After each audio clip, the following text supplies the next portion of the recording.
चाहिए कि पाकिस्तान के नौजवानों को, पाकिस्तान के जो एक्सपर्ट्स हैं इकोनॉमी के, उनको हमसाया मुल्क भेजा जाए, बांग्लादेश भेजा जाए।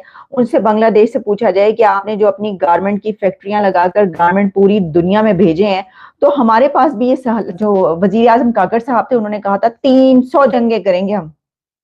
अब 300 जंगे करने वालों की इकोनॉमी ऐसी। अस्सलामु अलैकुम। तो कैसे हैं आप लोग? उम्मीद करता हूं आप सब खैरियत से होंगे। मैं हूं जुनेद अली और आप देख रहे हैं जुनेद अली ऑफिशियल। आज बात करेंगे कि ऐसी क्या वजूहात बनी कि आज बांग्लादेश पाकिस्तान से आगे निकल चुका है और पाकिस्तान बांग्लादेश से बहुत ज्यादा पीछे रह चुका है। तो पाकिस्तानियों का बांग्लादेश की तरक्की को लेकर, बांग्लादेश की मईशत में बेहतरी को लेकर क्या कहना है, तो आज इसी हवाले से वीडियो है। वीडियो की तरफ बढ़ने से पहले आप दोस्तों से गुजारिश है, अगर आप चैनल पर नए हैं तो चैनल को सब्सक्राइब करें, साथ बने बेल आइकॉन को भी दबाएं ताकि आपको वीडियो का नोटिफिकेशन सबसे पहले मिलता रहे। चलें वीडियो शुरू करते हैं जी। 1 2 3 गो। पाकिस्तान का इकोनॉमिक मॉडल नाकारा हो चुका है, रद्दी हो चुका है, जबकि इंडिया की इकोनॉमी फ्लरिश कर रही है और 5th लार्जेस्ट इकोनॉमी से 3rd लार्जेस्ट इकोनॉमी की तरफ भारत जा रहा है। आप देख रहे हैं मेरा प्रोग्राम ब्रेकिंग बैरियर्स। मैं हूं आपकी host Alia Shah official YouTube channel पर आप सबको वेलकम करती हूं। वर्ल्ड बैंक की तरफ से यह कहा गया है कि पाकिस्तान का इकोनॉमिक मॉडल फेल हो चुका है, रद्दी है, नाकारा है और इस इकोनॉमिक मॉडल से सिर्फ एलीट क्लास फायदा उठाती है, पॉवर्टी बढ़ रही है और लोगों तक कोई फायदा नहीं पहुंच रहा। और पाकिस्तान एक ऐसे शैतानी साइकिल में घिर चुका है जिससे बाहर नहीं निकल पा रहा। और साथ में वर्ल्ड बैंक के कंट्री डायरेक्टर निजन बिन हसन का कहना था कि पाकिस्तान अपने फेलो कंट्रीज से फार बिहाइंड चला गया है, पाकिस्तान फेलो कंट्री से बहुत पीछे रह गया है। तो देखिए, 300 जंगे जब आप करने का सोचेंगे और उनसे करने का सोचेंगे जो इस वक्त 5वीं बड़ी इकोनॉमी से तीसरी बड़ी इकोनॉमी बनने जा रहे हैं, तो ऐसा तो होगा। इस तरह तो होता है। इस तरह के कामों में क्यों उदास फिरते हो सर्दियों की शामों में? जनाब, वर्ल्ड बैंक की जो रिपोर्ट आई है, कंट्री डायरेक्टर जो हैं निजे बिन हसन, उनकी तरफ से ये कहा गया है कि जो पाकिस्तान है उसका इकोनॉमिक डेवलपमेंट जो है वो बहुत ही लिमिटेड और लिमिटेड टू एलीट रिच रह गई है और इसके रिजल्ट के तौर पर पाकिस्तान अपने हमसाया कंट्रीज से बहुत पीछे चला गया है। फिर उन्होंने ये कहा है कि पाकिस्तान का जो इकोनॉमिक मॉडल है वो अब इनइफेक्टिव हो चुका है और पॉवर्टी रिडक्शन जो है वो उसकी स्टार्टिंग टू इंक्रीज अगेन। और इसी के साथ ये कि जो पहले के मसाइल थे वो अब उससे भी ज्यादा बढ़ चुके हैं। जिस मुल्क के ऊपर 138 बिलियन डॉलर्स एक्सटर्नल डेट होगा, क्या उस कंट्री का इकोनॉमिक मॉडल काम करना चाहिए? यही वर्ल्ड बैंक, इसने तकरीबन 18 बिलियन डॉलर्स पाकिस्तान को अभी तक मुख्तलिफ प्रोजेक्ट्स के उसमें कर्जा दे रखा है। वर्ल्ड बैंक पाकिस्तान को कर्जा देता रहा है, पाकिस्तान की आए दिन मदद करता रहा है जब भी जरूरत पड़ी है। और 75 ईयर्स में जो हमारे 2-3 बड़े लैंडर्स हैं पाकिस्तान के, उसमें एक वर्ल्ड बैंक है और चाइना है। IMF की तरफ से आपको पता है कि हम उसके प्लान में हमेशा से हैं और हमेशा ही लगता है अब तो रहती दुनिया तक रहेंगे उसके प्लान में, निकलने का हमारा कोई इम्कान, कोई चांस नहीं है।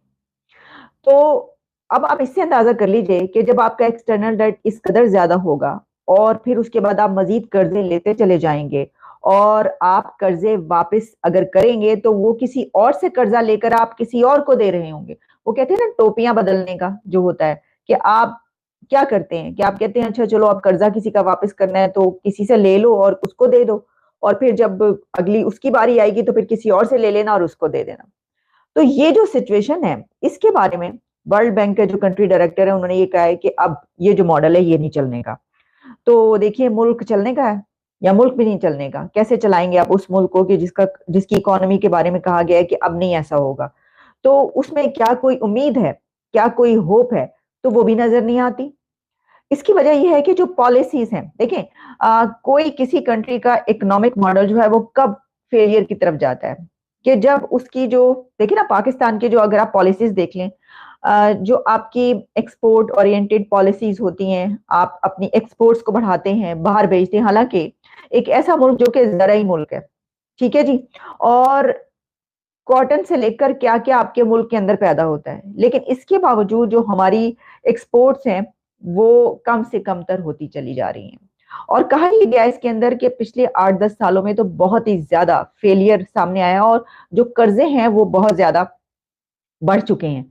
लेकिन चलें, अगर एक्सपोर्ट्स जो हैं वो आप नहीं बढ़ा पाए तो आपने और क्या किया?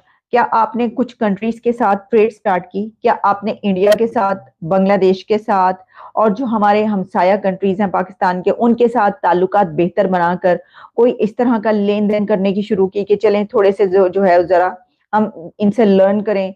हम होना तो ये चाहिए कि पाकिस्तान के नौजवानों को, पाकिस्तान के जो एक्सपर्ट्स हैं इकोनॉमी के, उनको इंडिया भेजा जाए, हमसाया मुल्क भेजा जाए, बांग्लादेश भेजा जाए, उनसे बांग्लादेश से पूछा जाए कि आपने जो अपनी गारमेंट की फैक्ट्रियां लगाकर गारमेंट पूरी दुनिया में भेजे हैं, तो हमारे पास भी ये लोग भी हैं और कॉटन तो हम भी यहाँ पर भी पैदा होती है, तो ये काम तो हमें करना चाहिए था। तो प्लीज आप हमें बताइए, बांग्लादेश वालों, आप हमें बताओ, जिनको हम ये कहा करते थे कि ये तो किसी काम के नहीं है, क्या कहते थे, काले छोटे वगैरह वगैरह, हाँ, आप लोग कैसे पहुंच गए यहाँ पर? तो देखिए, हम तो कैसे गबरू जवान है और हमारा हाल ये है कि वर्ल्ड बैंक हमें ये कह रहा है कि तुम्हारी जो इकोनॉमी है वो नकारा हो गई है, कुछ नहीं कर सकते। और डिफॉल्ट होने के करीब $8 बिलियन से जो कम है वो रिजर्व्स रह गए हैं। ये जो हम डिफॉल्ट होने के करीब बात करते हैं, बड़ी बुरी लगती है हुकूमतों को, लेकिन प्रॉब्लम यह है कि जब आप उस एक साइकिल से बाहर ना निकल सकें तो आपका फिर किसी भी वक्त जो आपके रिजर्व्स हैं कम होते होते उस जगह पर पहुंच ही जाते हैं। अनलेस के फिर देखिए ना, एक पायदार वो होना चाहिए, तो फिर बंदा ये कहने से रोके कि हाँ जी अब कोई खतरा नहीं है। क्या खतरा आपके सर से टल गया? नहीं टला, क्योंकि वर्ल्ड बैंक खुद ये कह रहा है, कंट्री डायरेक्टर आपके ये कह रहे हैं। तो देखिए, मुझे ना वो याद आ रहा है कि जो वजीर आजम काकर साहब थे, उन्होंने कहा था 300 जंगे करेंगे हम। अब 300 जंगे करने वालों की इकोनॉमी ऐसी ही रहेगी, क्योंकि उनकी जो नजर है, उनकी जो सोच है वो 300 जंगों पर है। और वो किससे 300 जंगे करने को कह रहे हैं? किसको कहा था? इंडिया के प्राइम मिनिस्टर नरेंद्र मोदी को। काकर साहब ने मोदी साहब को कहा था हम 300 जंगे करेंगे और जंग हम ही करेंगे और वक्त भी हम ढूंढेंगे।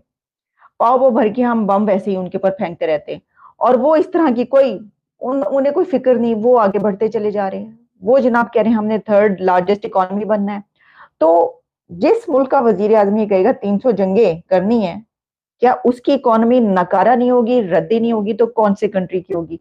तो जनाब इसके ऊपर ना मुझे एक वीडियो जो है ना वो मेरे सामने आ रही है, और वो वीडियो इस तरीके से है कि अक्सर औकात ना मीम्स की सूरत में वो चलती रहती है, और उसमें जो है वो देखा जा सकता है कि जो इंडिया के प्राइम मिनिस्टर है ना, वो क्या कह रहे हैं। देखिएगा, वो जरा सुनिएगा क्या कह रहे हैं। आप लोग रोना बंद कीजिए, मेरे तक आवाज आ रही है, देखिए। आप लोग रोना बंद कीजिए, मेरे तक आवाज आ रही है। सुना आपने? ये वैसे तो मजाक में चलती है, लेकिन जो इस वक्त खबर आई है इसकी सिचुएशन से हमें ये लगता है जी, वो यूं अपना चश्मा हटा के, ऐनक हटा के वो यूं करके देख रहे हैं। हाँ जी, दसो, आपने 300 जंगे करनी है? ये पहले आप ये तो देखें कि जो वर्ल्ड बैंक है वो आपको क्या कह रहा है। मतलब कि यानी किसी और को तो कुछ कहने की जरूरत ही नहीं, उनको तो ये कहने की जरूरत ही नहीं, खुद से ही जो है ना वो भिगो भिगो के जो है ना वो पड़ती है मुंह पर। और उसकी वजह ये है कि हमारी अपनी पॉलिसीज जो हैं उन्होंने हमें उस पे लाके खड़ा किया है। देखिए, चाइना से और कर्जे ले लेंगे हम, इसका हल पता क्या निकलेगा? मैं आपको भी बताई देती हूँ। चाइना से मजीद कर्जे ले लिए जाएंगे, उनसे कहेंगे जनाब ये प्रोजेक्ट भी स्टार्ट कर दो। वो मुल्क जहां पर सी पैक कहा गया जनाब, 50-60 बिलियन डॉलर्स का जो है ये ऐसा एक प्रोजेक्ट है, उस कंट्री में अब हालात यहाँ पर पहुंच गए हैं कि जहां पर जो वर्ल्ड बैंक है वो आपको ये कह रहा है कि पाइन हुन कुछ नहीं होना, नकारा हो चुकी है, रद्दी हो चुका है, जो कुछ मर्जी कर लो, कुछ नहीं हो सकता। तो फिर हम ये कहेंगे ना कि जो वजीर आजम काकर साहब हैं वो मुल्क को 300 जंगों की तरफ लेकर जा रहे हैं, और जो वजीर आजम मोदी साहब हैं वो अपनी 5वीं लार्जेस्ट इकोनॉमी को तीसरी या पहली 3 में से उस लार्जेस्ट इकोनॉमी की तरफ लेकर जा रहे हैं, और वो तरक्की की तरफ लेकर जा रहे हैं। बांग्लादेश के जो वजीर आजम वो अपने मुल्क को जो है वो तरक्की की तरफ लेकर जा रही हैं। तो इसीलिए उन्होंने कहा कि जो हमसाया कंट्रीज हैं, फेलो कंट्रीज, उससे पाकिस्तान बहुत फार बिहाइंड चला गया, बहुत पीछे रह गया। और तो जी व्यूअर, ये थी वीडियो, और आपने देखा कि पाकिस्तानी मायूस हैं। पाकिस्तानी चाहते हैं कि सियासत को गंदा ना किया जाए, जैसा 1971 को सियासत में किया गया, आज भी वैसा ही किया जा रहा है। जैसा 1971 को हालात थे, उससे बदतर आज हमारे हालात हो चुके हैं।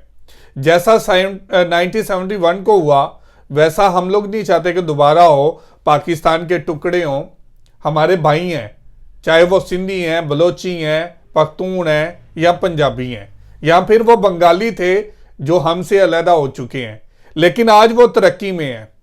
हमें उनको मुबारकबाद देनी चाहिए। आज हमें उनको मुबारकबाद के साथ साथ आज उनकी तारीफ करनी चाहिए कि उन लोगों ने हमसे अलहदा होकर बेहतरी की तरफ गए हैं, हमसे अलहदा होकर तरक्की की तरफ गए हैं, हमसे अलहदा होकर अपनी एक पहचान बनाई है, हमसे अलहदा होकर अपने बिजनेस को इंप्रूव किया है, हमसे अलहदा होकर अपने लोगों की हालत को बेहतर किया है, हमसे अलहदा होकर आज वो तरक्की में है।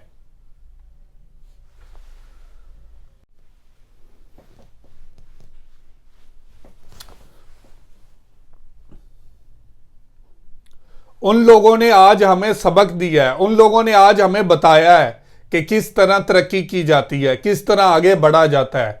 और आज पाकिस्तान की हालत देख लें, आज पाकिस्तान की सियासत का हाल देख लें, आजकल पाकिस्तान के अंदर इदारों का हाल देख